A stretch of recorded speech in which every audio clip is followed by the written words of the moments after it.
Hello, this is Tuck with Tuck GC, and today we are in Vienna, Virginia, looking at an apron project. Now this was kind of a unique situation that was a little harder than others to get done. I think we worked on the permits probably for about 7-8 months. We had to get a couple different, survey drawings, site stop distance studies, and some other things to get this done. But let's take a closer look at what made this difficult here. So first things first, you see that the house is over there and the driveway is actually on the front of the property. So we're in the back corner of the property, and the homeowner, let's say, prematurely put in this second driveway here without getting any authorization from VDOT. So they basically had the gravel running through the right-of-way here where the apron is now, and we're given a violation to basically correct that and either get rid of the driveway or do it properly with the permits. So that's how we got out here in the first place. But let's discuss some of the stuff that makes it a little difficult here. So looking at the other side of the street, you see that there's no curb and gutter here, and this is the asphalt PE1 style aprons. It goes up and down the street. Now, oddly enough, on this side of the street, just for this little neighborhood back here, they did do curb and gutters. The curb and gutters ended right here. Well, this particular client really didn't want to do the asphalt apron. He's probably going to have some big stuff coming in and out of here, and he really wanted the concrete.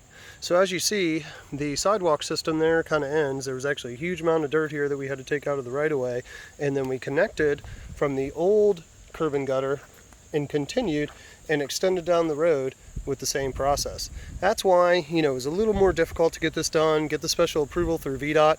There was another issue where typically you're going to see like this, where you got a 5-foot utility strip, and then you have the sidewalk that goes back between 9 to 10 feet from the road, depending on the area, and you see the sidewalk stops there.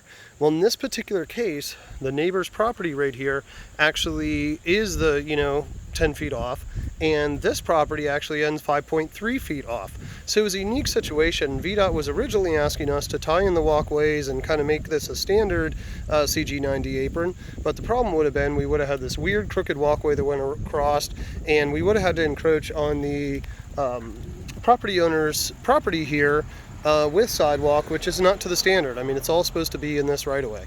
The site stop distance survey was kind of because we're on the crest of a hill here. You could see it's a hill that way, and again, looking back the way I was, hill that way. So VDOT wanted to verify that we had the proper clearances for pulling in and out of a space like this.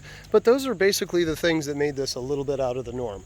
Now, just looking at the work itself, again, not the standard CG9D. We had to do a little bit of variation because there is no sidewalk here. So this is almost just the front part of the apron without the sidewalk. Another difficult thing here was we are literally right at the crest of the hill here, and this road is almost level.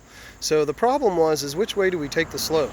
And on the engineered plans and everything on paper actually showed us starting higher here, lifting up a couple inches, and then having the flow go this way down the hill.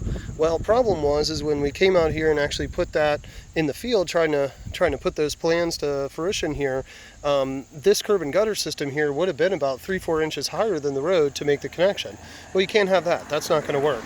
So we kind of made an infield decision to raise the apron up in the center there, and we kicked part of the water to the left and part of the water to the right. Now, we were only able to get about a 5% slope, but that should be just enough to move the water. I mean, we typically want about a 2%, but in this situation, we had to make do. Now, VDOT did want us to put this extra curb and gutter section here. You can see it kind of flares off the road a little bit, tapers the curb down so nobody will run into it, and that will divert the water here into the drainage ditch that's existing. So thanks for watching the video. I know it was a little longer than normal. We had a lot of stuff to talk about here. But as you can see, any of these difficult projects that basically nobody else can get done, we have the resources and the know-how to get these approved through VDOT, fight for you to get them approved, and then get them installed and passed. So thanks for watching. Have a good day.